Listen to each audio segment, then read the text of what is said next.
नर्मदे हर, नर्मदे हर, नर्मदे हर. मित्रांनो, मी आज काश्यप ऋषींच्या तपस्याच्या ठिकाणी आलेलो आहे आणि या ठिकाणी बुलबुला कुंड हे मी तुम्हाला दाखवतो आहे. बुलबुला कुंड म्हणजे पाण्यातून बुडबुडे येतात. अजूनही तुम्हाला दिसेल बघा, मी या कुंडावर आलेलो आहे. एवढं म्हणजे प्रत्यक्ष इथं हे आलेलं दिसतंय. तुम्हाला जवळने मी दाखवण्याचा प्रयत्न करतोय. बघा, पाण्यातून बुडबुडे येत आहेत. म्हणून या कुंडाला बुलबुला कुंड असं नाव दिलेलं आहे.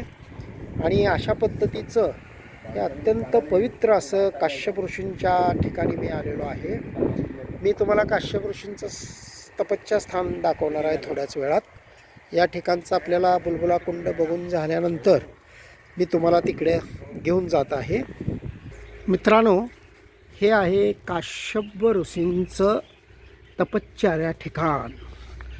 अतिशय पवित्र असं हे ठिकाण आहे. अंकलेश्वरून जवळजवळ 10 किलोमीटर अंतरावरचं हे काश्यप ऋषींचं तपस्या स्थान आहे. मी तुम्हाला आत घेऊन जातो आहे. काश्यप ऋषी आपल्या सगळ्यांना माहीत असतील. ब्राह्मण ज्यावेळेला आपण पूजा अर्चा करत असताना आपण आपल्याला गोत्र विचारतात आणि कुणाचं आत्री गोत्र असतं, कुणाचं गायत्री गोत्र असतं.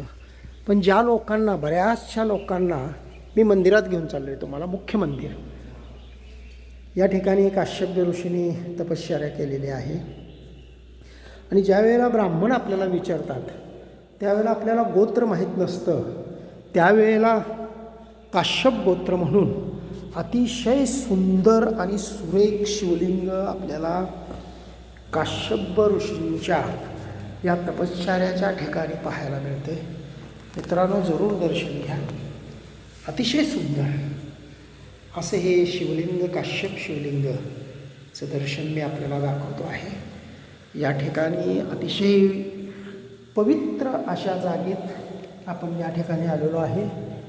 या ठिकाणी पवनपुत्र हनुमान जे आहे, या ठिकाणी जगदंबा मातेचं आहे, नंदेश्वर समोर बसलेले आहेत.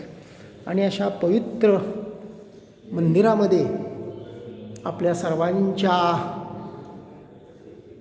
माहितीसाठी हा व्हिडिओ बनवलेला आहे. काश्यप ऋषींचा आश्रम. नर्मदे हर, नर्मदे हर,